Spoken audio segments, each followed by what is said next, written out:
ကျွန်တော်ရဲ့ဘီလီယံနာဇနီးတဲ့ကတော့ကျွန်တော်ကိုကွာရှင်းဖို့အသေးလဲဆုံးဖြတ်ထားပုံရတယ်သူမကကျွန်တော်ကိုဟယ်လီကော်ပတာနဲ့ပေ1000အမြင့်မှာတွဲလောင်းဆွဲထားပြီးမှဒေါ်လာ9ဘီလီယံပါတဲ့ကွာရှင်းပြက်ဆဲရေးစာချုပ်ကိုစာပွဲပေါ်ပြစ်တင်ပေးလာတာကျွန်တော်ရင်ထဲမှာတော့အော်ဟစ်အော်ပွဲခံနေမိပြီအခုချက်ချင်းလက်မှတ်ထိုးလိုက်စမ်းတဲ့ကျွန်တော်ကမူရင်းဇလန်တွေကလို့အခြေယူအယူစားမှမဟုတ်တာတစ်စက္ကန့်လောက်တုံ့ဆိုင်နေမိရင်တော့ဒါကငွေဖျားတွေကိုစော်ကားရရောက်သွားလိမ့်မယ်သူတို့ကျွန်တော်ကိုအောက်ပြန်ချပေးတဲ့အချိန်မှာလက်နှစ်ဖက်စလုံးကထုံချင်ပြီးဘာမှလုပ်လို့မရတော့ဘူးဂျောင်ယူကင်ဂျန်ရူကင်တယောက်စိတ်ပြောင်းသွားမှစိုးတာနဲ့စာချုပ်ကိုတွားနဲ့ကြိုက်ပြီးချက်ချင်းလက်မှတ်ထိုးပစ်လိုက်တယ်ပြီးဘန်ကနေလွှဲပေးမှလားချက်လက်မှတ်နဲ့ပေးမှလားဂျောင်ယူကင်ကကျွန်တော်ကိုမယုံတင်ကမျက်လုံးတွေနဲ့စိုက်ကြည့်ပြီးရှန်ဂျိုနင်တကယ်ပဲကွာရှင်းဖို့သဘောတူလိုက်တာလားတခုခုညံစင်ဖို့ကြံနေတာတော့မဟုတ်ပါဘူးနော်မူရင်းဇက်ကွက်အရာဆိုရင်တော့ဂျောင်ယူကင်ဟာမင်းသားနဲ့ပေါင်းဖို့အတွက်မူရင်းဇက်ကောင်ဖြစ်တဲ့ရှန်ဂျိုကိုကွာရှင်းဖို့အတင်းအကျပ်ဖိအားပေးရမှာဖြစ်တဲ့မူရင်းရှန်ဂျိုကတော့တေခမ်းပြက်ညှင်းဆန်ခဲ့လို့အဆောက်အုံပေါ်ကနေအပြစ်ချခံလိုက်ရတာတကယ်ငပိန်းပဲဒါပေမဲ့ကျွန်တော်ကတော့မိမတယောက်အတွက်နဲ့အသေးမခံနိုင်ပါဘူးအထူးသဖြင့်ဒေါ်လာ9ဘီလီယံအစင်သစ်ရှိနေတဲ့အချိန်မျိုးမှာပေါ့ဟုတ်တယ်ကိုမင်းကိုတိတ်ချစ်တာပဲမင်းပျော်ရွှင်ဖို့ပဲကိုလိုလားပါတယ်ကဲသွားပြီးကွာရှင်းကြရအောင်ဂျောင်ယူကင်ကကျွန်တော်ကိုစိတ်အနှောက်အယှက်ဖြစ်စရာတခုခုလိုကြည့်ပြီးနင်ဘလောက်ပဲချစ်မထူးပါဘူးဥပဒေအရသတ်မှတ်ထားတဲ့ကွာရှင်းမှုဆိုင်ရာစောင့်ဆိုင်းရမယ့်ကာလ divorce waiting period ရှိသေးတယ်အဲ့ဒါမပြည့်မချင်းဖိုင်တွဲလို့မရဘူးတကယ်ပဲနောက်နေတာလားဇလန်းထဲမှာတော့သဘောတူရုံနဲ့ချက်ချင်းလမ်းခွဲလို့မရဘူးပေါ့အင်းလေကျွန်တော်ပတ်စံတွေရဖို့အတွက်30ရက်တိတိစောင့်ရအောင်မှာပေါ့ဂျောင်ယူကင်ကဘာမှထပ်မပြောဘဲထွက်သွားတယ်ကျွန်တော်လဲကွာရှင်းရေးစာချုပ်ကိုထုတ်ပြီးသူ့ညတွေကိုထိုင်ရည်တွက်နေမိတာလက်ချောင်းတွေကျွတ်တက်တဲ့အထိပဲအဲ့ဒီအချိန်မှာဖုံးမိလာတဲ့မေဖြစ်နေတဲ့ဖေနှလုံးအစားထိုးကူတာမှုခံယူဖို့လိုနေပြီးတဲ့ဒေါ်လာ9သိန်းမရရင်မလွယ်ဘူးပြောတယ်ကျွန်တော်လဲဘာမှတက်နိုင်ခက်တာနဲ့ဂျောင်ယူကင်ရဲ့ကုမ္ပဏီစီကိုပဲတန်းသွားလိုက်ရတော့တယ်ရုံးခန်းထဲလဲရောက်ရောဒီဇလန်ရဲ့မင်းသားဖြစ်တဲ့ဂူချူဖန်နဲ့ပပင်းတိုးတော့တာပဲသူကကျွန်တော်ကိုအမိုက်တဆလူကြည့်ပြီးရှန်ဂျိုမင်းကရူကင်နဲ့မတန်ပါဘူးကွာရှင်းဖို့ဆက်ညင်းနေမယ်ဆိုရင်မင်းရဲ့ဘဝကိုငရဲရှင်လက်ဖြစ်အောင်ငါလုပ်ဖြစ်မယ်နေပါဦးဂျောင်ယူကင်ကကျွန်တော်တို့လက်မှတ်ထိုးပြီးသားဆိုတာကိုသူ့ကိုမပြောရသေးဘူးလားကျွန်တော်ပါဆက်ပိတ်ထားလိုက်တယ်သူမကသူ့ကိုအံ့ဩအောင်လုပ်ချင်လို့နေမှာပါကျွန်တော်ခနဲ့ပြုံးလိုက်ပြီးအေးပါမင်းကအပြစ်ပြောစရာမရှိအောင်ပြေဆုံးပါတယ်မင်းတို့တမိသားစုလုံးပြေဆုံးပါတယ်ဒါကဂူချူဖန်ကိုဒေါသထွက်သွားစေတယ်ဒါပေမဲ့ညီလေးရေမင်းကစကားနိုင်လူတဲ့နေရာမှာငါ့ကိုရှင်ဖို့အဝေးကြီးလိုပါသေးတယ်အဲ့ဒီနောက်ဘာမပြညာမပြောနဲ့သူကစာပွဲပေါ်ကကော်ဖီပူကိုယူပြီးသူ့လက်ပေါ်သူလောင်းချလိုက်ကအော်ဟစ်တော့တာပဲမင်းငါ့ကိုအသေးသက်ရင်တော့ငါယူကင်နာကနေဘယ်တော့မှထွက်မသွားဘူးကျွန်တော်ဘာမှတော့မပြောရသေးခင်မှာတင်ဂျောင်ယူကင်ကပြေးဝင်လာပြီးသူ့လက်ကိုအသာအရာထိမ့်ပေးရင်နာနေလားလို့မေးရှာတယ်ဂူချူဖန်ကမျက်ရည်တွေဝဲပြီးခေါင်းခါပြတယ်မစ္စတာရှန်ကတမင်လောက်တာမဟုတ်ပါဘူးကျေးဇူးပြုပြီးသူ့ကိုအပြစ်မတင်ပါနဲ့ကျွန်တော်တကယ်ကိုရဲချင်းစိတ်ပေါက်သွားတဲ့ဂူချူဖန်ရဲ့တရုပ်ဆောင်ချက်ကတော့ကျွန်တော်ကိုတောင်အဆက်ခွဲနိုင်လောက်တဲ့ဂျောင်ယူကင်ကဒေါသတကြီးနဲ့ကျွန်တော်ဘက်လှည့်လာပြီးရှန်ဂျိုနင်ဘသူတတိနဲ့ချူဖန်ကိုအပူနဲ့လောင်အောင်လုပ်ရဲတာလေကျွန်တော်သူမကိုကြည့်လိုက်တယ်ညင်းစရာမလိုအောင်ဂျောင်ယူကင်ကအရန်လာတာအမှန်ပဲဘယ်ယောက်ျားမဆိုသူမအတွက်ဆိုယူသွတ်သွားနိုင်ပေမဲ့ကျွန်တော်တော့မဟုတ်ဘူးကျွန်တော်မဟုတ်တော့ဘူးဒါနဲ့ဘာဖြစ်လဲသူဖာသာသူလောင်းတာလေ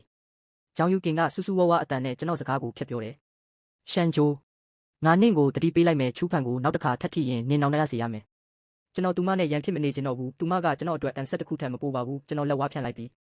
ငါ့ကိုဒေါ်လာ9သိန်းပေးဂျောင်ယူကင်ဘာမှမတုံ့ပြန်နိုင်ခင်မှာတင်ဂူချူဖန်ကလောင်ရဲရဲလိုက်ပြီးမင်းပတ်စံလိုချင်တာလားရတဲ့အဝတ်စားတစ်ထည်ချွတ်ရင်တသိန်းပေးမယ်မင်းတကယ်ပဲသူစကားတော်မဆုံးသေးဘူးသူမော့ကြည့်လိုက်တဲ့အချိန်မှာကျွန်တော်ကအောက်ခံပေါင်းပြီးအမဲတစ်ထည်ပဲကျန်တော့တဲ့အထိအကုန်ချွတ်ပစ်လိုက်ပြီးဂူချူဖန်တယောက်အံ့ဩလွန်းလို့ပါဆက်အဟောင်းသားဖြစ်သွားရှာတယ်ဂျောင်ယူကင်ကအော်ငေါက်လိုက်တယ်တော်ဆက်ရှန်ဂျိုနင်ဘလောက်အထိကိုအဆက်ခွဲနေအောင်မလဲတွေ့လားကျွန်တော်ကငကိုကတထေးအတိုင်းဝိုင်းကလာတာဆိုတော့ပတ်စံအတွက်နဲ့ဒီလောက်အထိလှုပ်လိုက်မယ်လို့သူတို့လုံးဝမထင်ထားကြဘူးတကယ်ရရတဲ့မူရင်းမိသားစုကလွန်ခဲ့တဲ့နှစ်တွေကတည်းကဒေဝါလီခံပြီးပြကျသွားခဲ့တာအခုတော့အဝတ်နည်းနည်းချွတ်လိုက်ရုံနဲ့တင်ဒေါ်လာ9သိန်းအလွယ်တကူရသွားပြီးတကယ်ပဲကျွန်တော်ဘဝမှာအလွယ်ဆုံးရှာလိုက်ရတဲ့ပတ်စံပဲဂျောင်ယူကင်ကကျွန်တော်ကိုလုံးဝစိတ်ကုံသွားတဲ့ပုံစံနဲ့ black card ကိုခြေရင်းစီပစ်ချပေးပြီးထွက်သွားတဲ့ကျွန်တော်လည်းချက်ချင်းပဲကောက်ယူလိုက်ပြီးဝမ်းမြောက်ဝမ်းသာစွာနဲ့ပေါ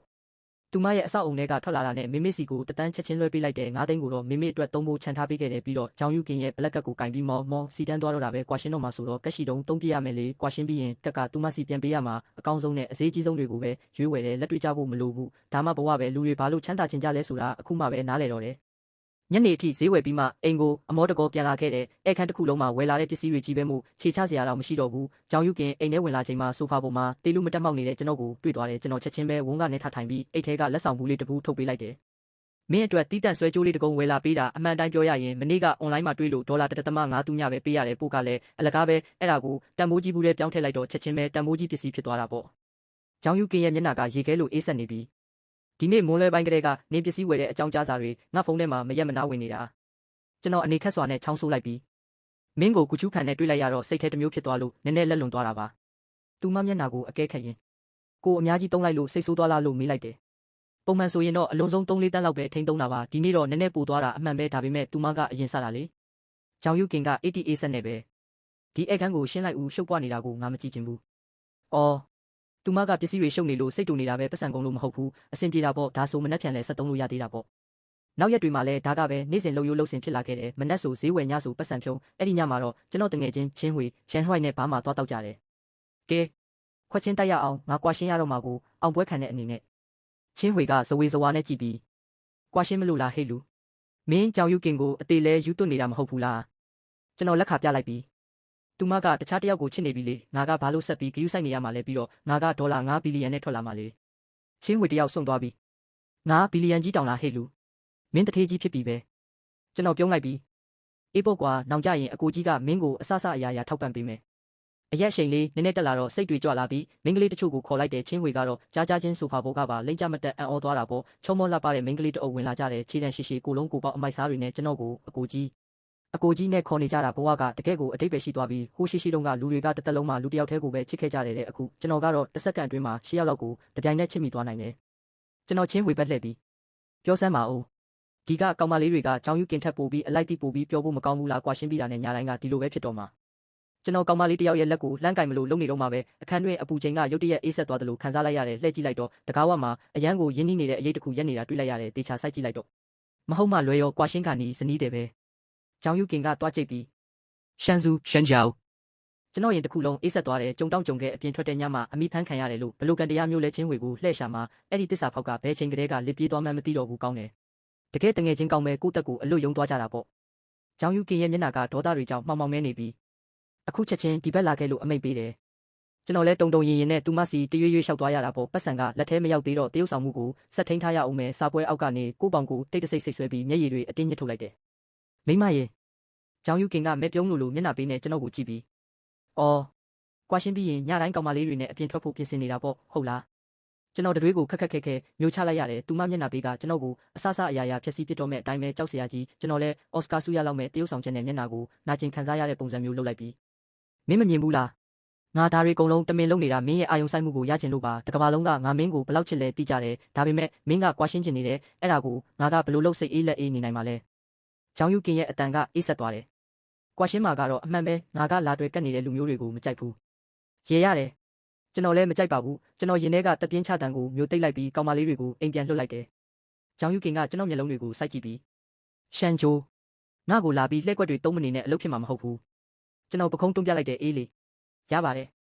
စောင့်ဆိုင်ရမယ့်ကာလမကုံဆုံးခင်9ရက်အလိုမှာကျွန်တော်ပစ္စည်းတွေစတင်သိမ်းဆည်းတော့တယ်ရသမျှအကုန်ယူပြီးခီးဆောင်တက်တာ10လုံးအပြည့်ထည့်ပစ်လိုက်တယ်ပြီးတော့ကြောင်ယူကင်လွန်ခဲ့တဲ့နှစ်တွေကပေးခဲ့တဲ့တံမိုးကြီးလက်ဆောင်တွေကိုပါအကုန်လျှောက်ရောင်းပစ်လိုက်သေးတယ်အပိုးဝင်ငွေအလွယ်ရတာပေါ့စောင့်ရမယ့်ရက်ပြည့်သွားတာနဲ့ကြောင်ယူကင်ကိုကွာရှင်းဖို့တွားရအောင်လို့အေးစစ်စစ်ပဲတတိပေးလိုက်တယ်သူမကကျွန်တော်ကိုတကယ်ပဲအံ့ဩတုန်လှုပ်စွာကြည့်ပြီးနေငါ့ကိုကွာရှင်းဖို့ဒီလောက်တောင်စိတ်လောနေတာလားကျွန်တော်ကိုပါဇက်ကိုအတင်းပိတ်ထားလိုက်ရတယ်ကုချူဖန်အတွက်နဲ့ကွာရှင်းဖို့အတင်းတွန်းအားပေးခဲ့တာသူမကိုယ်တိုင်ဖြစ်ပြီးတော့အခုကြမှာကျွန်တော်ကပဲလမ်းခွဲချင်နေတယ်လို့ဖြစ်နေပြန်ပြီးဒီမိမကတော့အဖြစ်ပုံချတဲ့နေရာမှာဆရာကြီးပဲမိမရဲ့ကိုတကယ်မခွဲချင်ပါဘူးမခွဲလို့မရဘူးလားဟင်ကြောင်ယူကင်ကနှက်ခမ်းကိုတင်းစေးပြီးခဏလောက်တိတ်ဆိတ်သွားပြီးမှတွားကြစို့လို့ပြောတယ်အဲ့ဒီအချိန်မှာအနောက်ကနေရေခဲလိုအေးဆက်တဲ့အတန်ထွက်လာတယ်နင်းတော်တော်ပျော်နေပုံရတယ်နော်ရှန်ဂျိုလှည့်ကြည့်လိုက်တော့ကဲဒီမိမလက်ကနေနောက်ဆုံးတော့လွတ်မြောက်ခဲ့ပြီအမှန်ပဲကျွန်တော်ပြောတာပေါ့ကွာရှင်းတာလဲပြီး9ဘီလီယံလဲရပြီတရုပ်ဆောင်နေစရာမလိုတော့ဘူးဘာပဲဖြစ်မင်းတို့နှစ်ယောက်လုံးအတွက်ဂုဏ်ယူပါတယ်တစ်သက်လုံးပျော်ရွှင်စွာပေါင်းဖက်နိုင်ပါစေကြောင်ယူကင်ကမျက်တောင်ခတ်ပြီးအိမ်ထိလိုက်ပို့ပေးမယ်လို့ပြောလာတယ်ကျွန်တော်ခေါင်းခါပြလိုက်ပြီးမလိုပါဘူးကိုတို့ကွာရှင်းပြီးပြီပဲမင်းဒီလိုတွေဆက်လုပ်လို့မရတော့ဘူးသူမရဲ့မျက်နှာပေးကပြောင်းလဲသွားတယ်သူမတကယ်ပဲစိတ်အနှောက်အယှက်ဖြစ်သွားတဲ့ပုံစံမျိုးပါလေသူမကိုဒရိုင်ဘာအဖြစ်အသုံးမချခိုင်းလို့စိတ်ဆိုးသွားတာလားကျွန်တော်ကတော့သူမရဲ့ခံစားချက်တွေကိုလေ့လာဆန်းစစ်နေဖို့စိတ်ကူးမရှိပါဘူးကျွန်တော်သူမရဲ့ဗီလာဗယ်လော့ထဲကနေအမြန်ဆုံးပစ္စည်းရွှေ့ပြီးအသင့်ဝယ်ထားတဲ့ penthouse panels စီကိုပဲတန်းသွားလိုက်တယ်အိမ်ရှိတကားဝလည်းရောက်ရောအထဲတောင်မဝင်ရသေးခင်ပါတယ်အနောက်ကနေတယောက်ကကျွန်တော်ကိုလှမ်းဖမ်းပြီးပါဇက်ကိုပိတ်ပစ်လိုက်တဲ့အရာအလုံးမှောင်တိကျသွားတော့တာပဲသတိပြန်ရလာတဲ့အချိန်မှာတော့စက်ယုံပြက်တစ်ခုတည်းကကလတ်ထိုင်တစ်ခုမှာစစ်ကြိုးဇက်သေးတွေနဲ့အခြေခံထားရပြီးရင်ဘတ်မှာလည်းဘုံတစ်လုံးအတက်ခံထားရပြီးမျက်စိကစားပြီးဘေးနားကြည့်လိုက်တော့ဂူချူဖန်လည်းကျွန်တော်လိုပဲဘေးမှာအခြေခံထားရတာတွေ့ရတယ်အေးလေကျွန်တော်တို့နှစ်ယောက်လုံးပြန်ပေးဆွဲခံလိုက်ရတာပဲအမှန်တိုင်းပြောရရင်ကြောင်ယူကင်ရဲ့လုပ်ငန်းခွင်ရက်ဆက်ပုံမျိုးနဲ့ဆိုရင်ဒါကသူမအတွက်တော့မဆန်းလောက်ပါဘူးဒါပေမဲ့ငါကဘာလို့ဒီထဲပါလာရတာလဲငါကအပြစ်ကင်းတဲ့လင်ဟောင်းပဲလေအဲ့ဒီအချိန်မှာပဲကိုတောင်တကားကြီးဝုန်းကနေပွင့်သွားပြီးကြောင်ယူကင်ပြေးဝင်လာတဲ့ပုံမှန်ဆိုရေခဲလိုအေးဆက်ပြီးအမြဲတမ်းတည်ငြိမ်နေတတ်တဲ့သူမရဲ့မျက်နှာကအခုတော့ပြာရခတ်နေပြီးသူမတကယ်ကိုတုံလုံးချောက်ချားနေတာသိတာပါတယ်သူမတကယ်ပဲကြောက်လန့်နေကြတာ